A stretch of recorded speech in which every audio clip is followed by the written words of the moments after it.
Hey everybody, this is Eric Essix, and you're in the house with the House of Wax.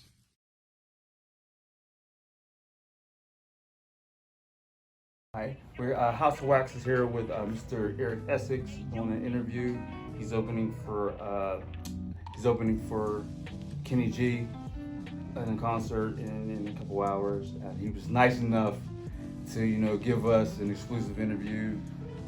It's a dream come true. We had went outside the record store day and got his music, and Dana, my fiance, got in touch with him. And I really didn't think like she was going to answer him. You know what I mean? For him to answer her, and he was nice enough to answer her and nice enough to set up this interview. So this is just like I said, a dream come true. And we appreciate him taking time out of his super busy schedule to to meet with us. And just want to ask a couple questions as far as how did you get into doing jazz music? Sure. Yeah. Well, first of all, let me just say it's a pleasure to do this interview, and Dana's very persistent. You asked what's the phrase? You have not because you ask not. So thank you for asking. It's a pleasure to do this. But I started playing jazz. Well, I should back up. I first heard a jazz guitar album when I was like 8 years old. My dad used to play the 8-track player, and I tell this story a lot on my gigs because the song "Late Night Drive" that's on the album was inspired by one of those things that my dad used to do when we were kids. He would take us on long drives on Saturday night, and while we're on these drives, he would play music on the 8-track. One of these nights in particular, he played the Wes Montgomery "California Dreamin'" album. Man. Now, I hadn't started playing guitar yet. I didn't start playing guitar until I was 10 years old. But it was something about that record that resonated with me as an 8-year-old kid. And I say this a lot. When I got to Berkeley, we had this class where we had to sing solos from jazz albums. It's like an exercise in learning how to improvise. And I sang this song called Sundown from that record, or I sang the solo on it because it's embedded in my DNA and my brain from being an 8-year-old kid. Mind you, I hadn't started playing guitar yet, but I could sing that solo to you right now, just like verbatim, because it made such an impact on me. Fast forward to the time a couple years after, and I got my first guitar, and I started, trying to play that solo a little bit. Because I'm completely self-taught. Okay, man. I didn't have any guitar teachers or anything when I first started out, so I tried to play everything on one string. I was like, oh, you press the string down, and you can make notes, and so I started trying to, learn how to improvise like that. It's insane. And so I started trying to learn how to play little bits of that solo. I didn't realize at the time that you could take the guitar and use the guitar to play vocal melodies. Like, that California Dreamin' album is basically an instrumental song of the I guess it's the Mama and Papa's, that cover. And when I discovered that, I was like, oh man, you can do that with the guitar. You can play melodies like what people are singing with the guitar. And that's what started me initially down that road of learning how to play jazz and learning how to play melodies on the guitar. And it started from there. And then Weather Report, Jaco Pastorius, and 1977 George Benson, and it's just Jimi Hendrix in 1970. When he passed away, I was 10 years old, and all of that music just really made an impact on me. So I bring like a wide palette of different styles to my approach to playing, but it's all based on church, growing up here in the South, and that love of jazz from when I was a little kid. I think like when you're saying like guitars, like the instrumental sounding like somebody singing. I think the first time I realized that is when I heard Jimi Hendrix play the national anthem. Exactly. And it literally Yeah. sounded like somebody singing. Yeah. And I think, I tell people, I said the best two national anthems that I heard being done is probably Marvin Gaye and Jimi Hendrix. Third would actually be Whitney Houston. Whitney Houston. Yeah. So those I'm are the like, three right there. Right. I said, they made it like it was like their they song. owned it. Yeah, Right. I was like, really I owned could put Marvin Gaye on and just listen to it like it's his song. it. It's crazy. It's iconic. All three of those. So, I mean, yeah, it's just it's like I've always wanted to play an instrument, but be able to. Mom and dad just, needed us to work, so I should sneak out, play football or whatever. But Right. yeah, but I always wanted to play the trumpet. Mm-hmm. I had got into Miles and John and stuff like that or whatever. But my dad told me that George Benson lived on Hill in Pittsburgh. That's right. He's from Pittsburgh. And my dad went to a trade school called Conley. Mm-hmm. And he was like, he's talking about Little George Benson. That's Yeah. what they used to call him. Yep. That's He right. said he made George Benson's first guitar Are you kidding me? in Conley trade school. My dad, he was in carpentry. Wow. He made George Benson's first guitar. I wonder if George still has that. When he was a kid, yep. That's crazy. And of course, being a teenager, I'm looking at my dad like, come on, man. Come on, man. Right, Like, right. Look, you're already my superhero. You ain't gotta be. You're right. You ain't gotta be. And like you just said, I'm like, I wonder if he still has it, or if he would even remember that. Right. You know what I'm saying? I said because I'm pretty sure y'all didn't present it to him like a ceremony. Yeah. Somebody probably made a guitar, gave it to him. He Yeah. probably was like, it's a guitar. Yeah. You know what I mean? So, but yeah, he told me that, and I think it didn't register until probably in my 20s once I started hearing Reason album and all this other music. I'm just like, they made. And then I'm looking at the covers like, I wonder if that's a guitar. I'm pretty sure it wasn't. But yeah, it's just amazing that I seen the list of people that he plays with, and then I seen George Benson was one of them. Mm-hmm. And I'm like, man, that's amazing. And I think the other person for me was David Sanborn. Yeah. Because his music is just phenomenal Yeah. too. I have a couple of his albums. He was a big influence too.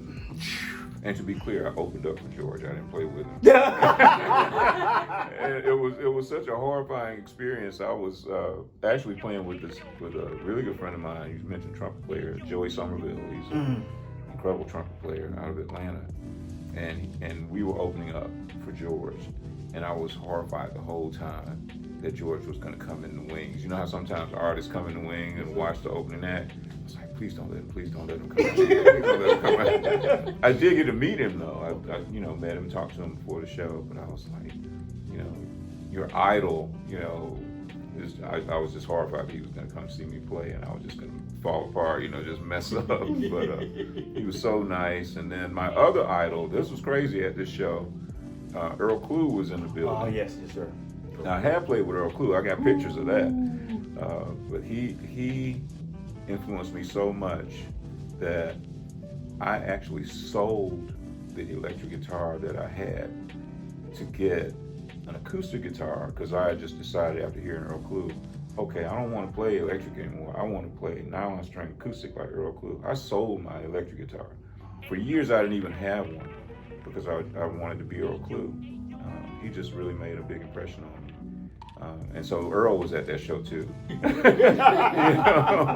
Earl lives in Atlanta, and he and George, of course, are really, really good friends. And so, so both my absolute idols are there, and I'm just praying that they don't stand there and watch me play. All right, so you're saying idols. So I had read that you're a huge Isley Brothers fan. Man, tell me what's going on with that. Oh, dude.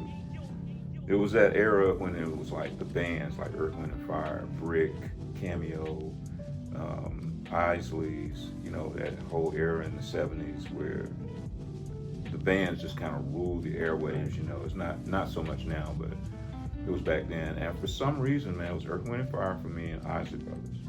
And that music it's another thing that's just in my DNA. And the Isleys probably mostly because of Ernie Isley, Right. you know, Right. who is like a Jimi Hendrix protege, you know. He even tried to be like Jimmy. And so I naturally gravitated towards the Isleys, even though McKay and Johnny in the Earth, Wind and Fire were big influences as well. But so I played with Peebo Bryson for many years, and we did the Soul Train cruise back in 2014, I think it was 2014, and we opened up for the Isleys. People opened up for the Isleys, and so this is the first time I've seen the Isley Brothers in years, man. I'd seen them a few times in the 70s, 80s.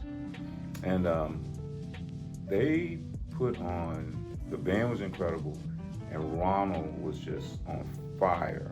He sounded just better than ever during this show. And I'm standing there watching this show, I was like, man, all this music, I just love this music. I should do a record of Isley Brothers tunes. And as soon as I got off that ship, I started making notes about which tunes I thought would work for guitar. And I did demos of these records, and that record came out so quick. It's like from the time that I was on that ship to the time that the record came out, it had to have been in less than 6 months. It was one of those moments where I was just inspired, Right. you know.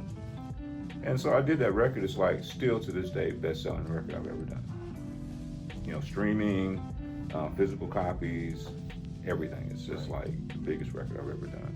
And it resonates with people too. You know, people who remember that music from that era, they love that album. And I don't play as much stuff from that album as I used to, because for a few years I always do the Isley Brothers stuff. But yeah, it's just it's one of those bands and music that has just always resonated with me. I was just really fortunate to do that record. That sounds amazing. I mean, like just the names, like the people that I've seen, like you've played with, and the people that you're talking about. So I mean, so do you think that any of those artists have any influences on the new album that's going to come out now? Oh wow, the new album is so like after Songs in the Deep, I was like, what do I do next? You know, I had one of those moments. So if I had to pick anybody, I think this album I consciously went back to George Benson. Like Late Night Drive, the song 3 a.m. There are about 3 songs on this record that are totally influenced by George Benson, which I've never done before because he's so untouchable to me. Right. But just production-wise and sonically, it came straight from George. And then this music is all about songs from the deep, songs from the Deep South, where I'm from. You know, the culture, the people, all of that stuff is in that record. This one doesn't really have context. The new one does. But I did use some incredible Alabama artists. I've got Ruben Studdard on this record, American Idol. Ruben Studdard. I'm not gonna say too much about it. You see me shaking my head, so you already This know. exclusive, y'all. This is exclusive now.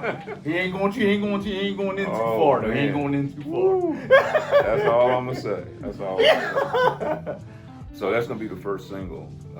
This thing that I did with Ruben, and it's just fire, man. Ruben just, he's amazing, and amazing human being. So yeah, this record is kind of everything that I do has that southern thing in it, that gospel thing. A lot of acoustic guitar on this record. So yeah, it's still in that context, but it doesn't have as much of a defined personality as Songs from the Deep does. Yeah, so you think it's like it just shows like you growing. Yeah. Just like moving forward. Yeah. So where do you think? How do you think jazz music is different from when you started to now? So now, when I started, there were a lot fewer musicians on the scene. I was just telling. Well, we were talking earlier about the first album, my debut album that came out in 1988. When that album came out, I could probably count the number of guys who were doing jazz or contemporary jazz guitar, you know, on two hands, and that was it. George, Earl, you know, the guys who are now legendary. Right. There weren't a whole lot of other guys outside of them doing it. Stanley Clark. Stanley Clark. Yeah. I think Stanley Clark was around. Stanley, bass player Stanley. Yeah, I think he was out. He was around. But the only other guys were like traditional jazz guys, like Kenny Burrell. You know, another, you know, one of my heroes. But not many people doing what George was doing, because George kind of pioneered that whole thing, you know. So I would say that the biggest change is that now there's zillion guys out here doing that. You know, right. There are a bunch of, and they're good players like Adam Hawley, you know, and some of these other guys who are out there, great players. But there wasn't that much saturation in the marketplace. So now you're competing against, you know, maybe 10 other guys who are doing almost the exact same thing that you're doing, and the thing becomes, how do I separate myself from everybody else that's out there doing this? My thing has always been to put that Southern thing, that gospel thing, that earthy, sweaty thing in what I do, which is natural for me because it's where I'm from. I was born and raised here, and so to keep what I do really kind of raw sounding. I don't like it when it's too polished and too LA. I like to keep it kind of gritty, you know. So compositionally and arrangement wise, I do that. But that would be the primary difference. Is just there's a lot more, which is good. You know, it's great that we got more music out there for people to enjoy. But from the artist perspective, it's like, yeah, you got to keep your game up. You know? Yeah, I would definitely say, you know, you got to stay in the know. Yeah, you know what I mean? absolutely. You can't be living back in the day, thinking people are gonna stay there with you. Right. They keep evolving. Yeah, you got to keep up. So I'm gonna say a name. You tell me like what's the first name that comes to your mind? Would be if I say Kingfish. Kingfish. Oh, my boy, blues guitar player. Yeah. I opened up for him right before COVID. That young man is amazing. I saw it up close and personal. He is absolutely amazing. I would say, like, I didn't get a chance to see BBK. Yeah. But I think if I had to have anybody close to BBK, and I'm saying like not now, but I'm saying like when BB first started, I would say him. Without question. And, you know, he's from Mississippi, so, you know. He's in the water. It's in the water. Yeah. He's the real deal. And one of just the nicest guy. Sweet, you know, genuine soul. But that young man can play that guitar.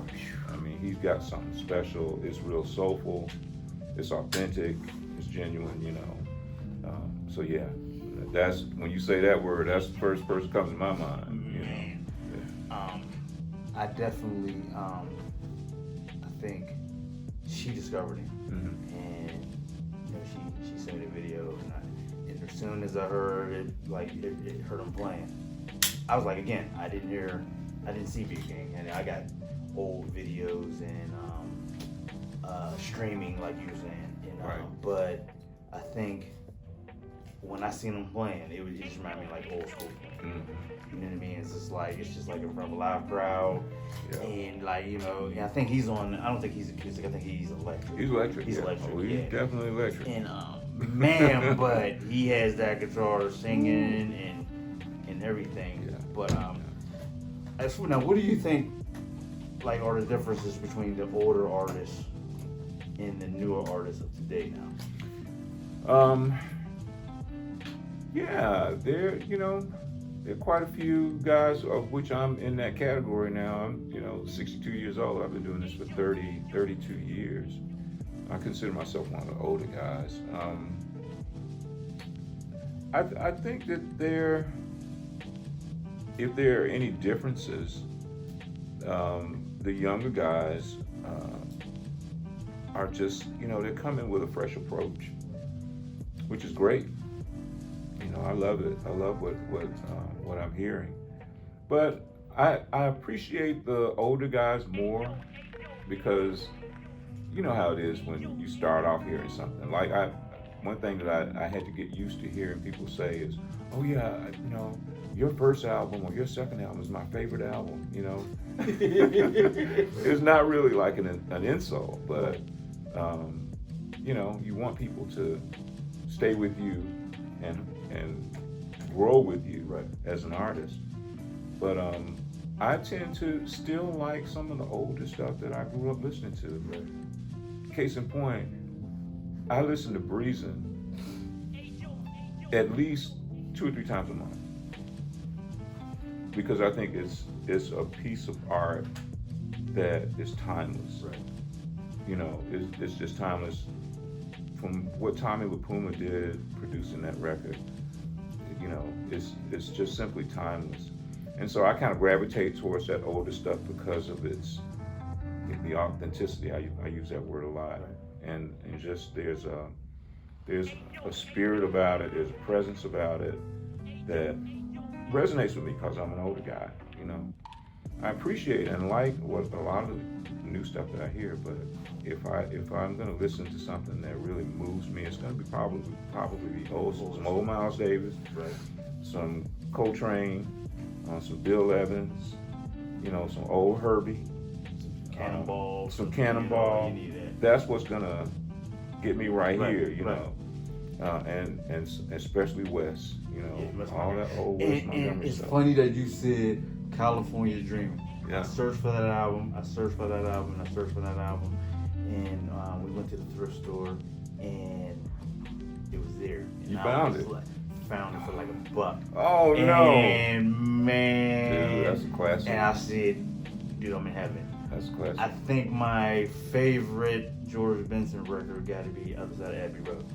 Oh yeah, it's a great record. And that's the one he did, like you did with the Isleys. He redid the The Beatles stuff. Yeah, it's a And, great record. Yeah, Man, I love that album. yeah. My one question I have is, you know, being like an older artist, I guess there were things that were shared back then that weren't shared back then, that are like things that are going on now with new artists, as far as like, you know, like mental health and stress, in the way that, you know, that they deal with things different, because, you know, back then it was more or less private was private, Right. you know, but now with artists being open to, you know, experiencing, you know, anxiety and depression, like, have you ever had any anxieties, and has your music ever helped you through any of that? And that's, you know, I've never had anybody ask me that question, but that is a great question, because yes, one of the things that a lot of artists deal with is insecurity, and sometimes that insecurity brings about anxiety. And yes, I have definitely experienced that. A lot of it has to do with the lifestyle of being an artist, always on the go. For recording artists, there's a tremendous amount of pressure, you know, that you have to deal with. Sometimes it's easier to internalize it, and so you walk around with all of these feelings of inadequacy sometimes, and insecurity, and the pressure of trying to like one up the last thing that you put out. Like, this record has had a lot of success. I've got some anxiety about this new one that's coming out. You know, is it gonna live up to what I did on this record? Right. And hopefully, will it surpass it? You know. So yeah, there are a lot of mental health issues that musicians deal with, that I've had to deal with. I'm a spiritual person, you know, so I put a lot of my faith and my whole thing with my spiritual life helps me to kind of get over those hurdles, and my faith in God helps me to kind of move out of those spaces that sometimes make me a little anxious and cause anxiety. And so I don't have those problems as much anymore as I used to, but they still come up, you know. Once in a while. Yeah, and I have to learn. I have to live a prayerful life, a life of faith, a life of trusting God. to help me get through it. So yeah, and then I've got, you know, people in my camp and in my circle, my fellow musicians who are also very spiritual people, and they help me to get through it as well. You know, and I think having a support system is overlooked. Yes. So much, you know what I mean? Like I said, when you're on the road and you're away from your loved ones, you know what I mean? And I've always been, you know, told that, you know, by other musicians that I know that, you know, you have two families. You have your on the road family, and you have your family. You know what I mean? And they say you can't expect help if you hide from your loved one. So true. Because you can't get the help that you want if they don't know. That's true. And so, you know, wrapping up, if the older Mr. Essix had to talk to the younger Mr. Essix, what would the older Mr. Essix tell the younger Mr. Essix? If you want to make money and be rich, get into hip hop.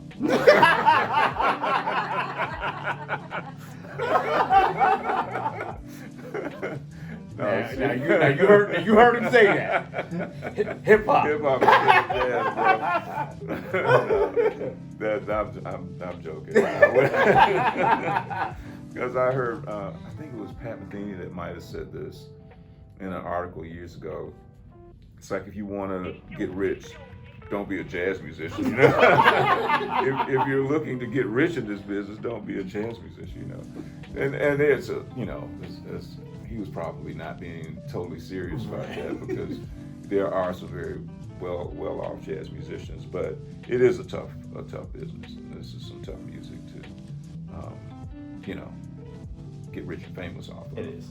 But what I would probably say to my younger self is to just stay the course, you know, be intentional, practice, learn as much about music as you possibly can, and dive in and be completely immersed and serious about it, which I was to a certain extent when I first started off doing this. But, you know, I had a job, and I got married when I was 27, still young, you know. I think I went to Berkeley when I was 33. So a lot of things that I could have done at a younger age, like go to Berkeley earlier and just really get serious about my craft, make better choices. That's probably what I would tell myself, you know, dig in a lot sooner, because I wanted to go to Berkeley when I was 24, 25. I should have done that. I should have pursued, you know, my craft a little bit more than I did. So I should have been a little bit more serious. So I would tell myself to, you know, hunker down, boy, and, you know, get serious about this thing. If this is what you want to do, be serious about it. So yeah, I would do that.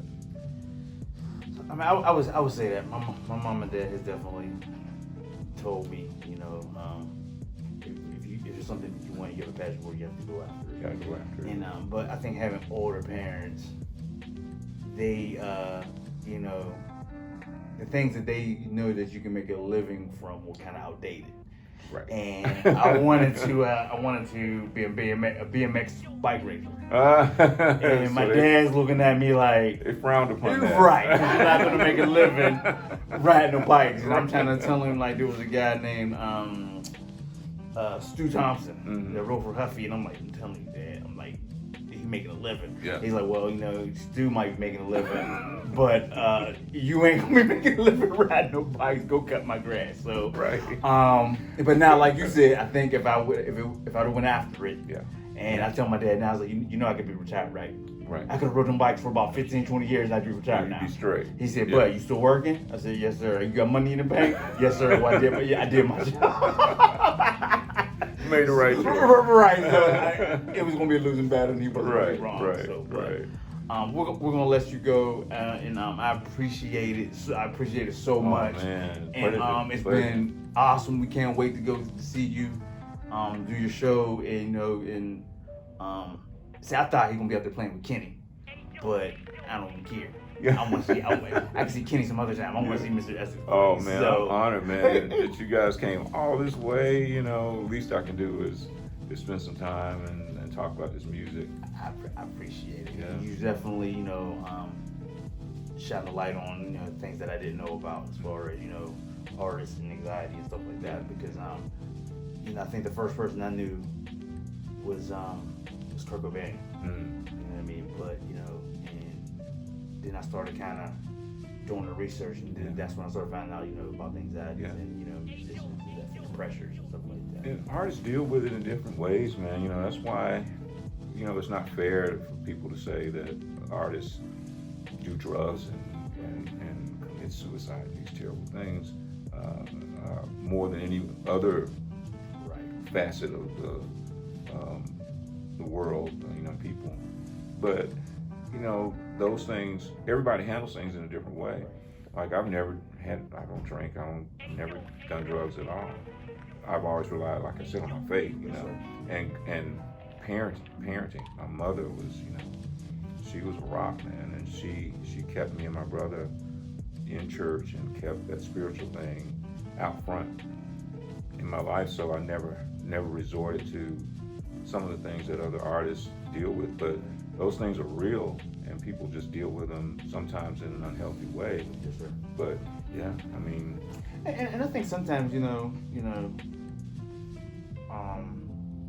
okay, I think like other artists having blueprints for things. I think besides just the music, I think when you hear about the John Coltrane's and the drugs, and Charlie Parker's and the drugs, and all this stuff, I think they're also leaving that behind and saying play hard, take care of your money, but this is also the blueprint of things what not to do.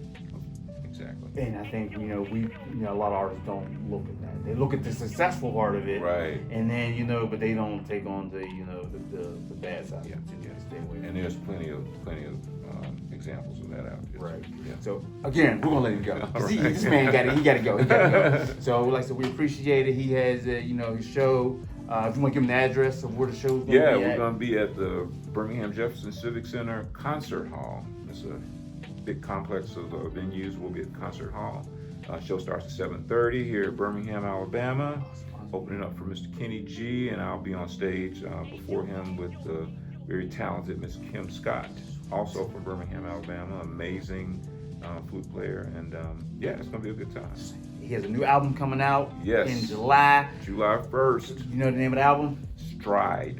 Coming out. Go grab it. If you can't grab that one, grab First Impressions. Grab this if you can find it. If you can find it. You can't have ours. You can't have that one. And this is the record store to release. If you can't find that one, look for this one. Yeah. But it's been a pleasure. Gonna let you go. Thank you, Yeah. Mr. Essix. Thank you, sir. Yes, sir. All right.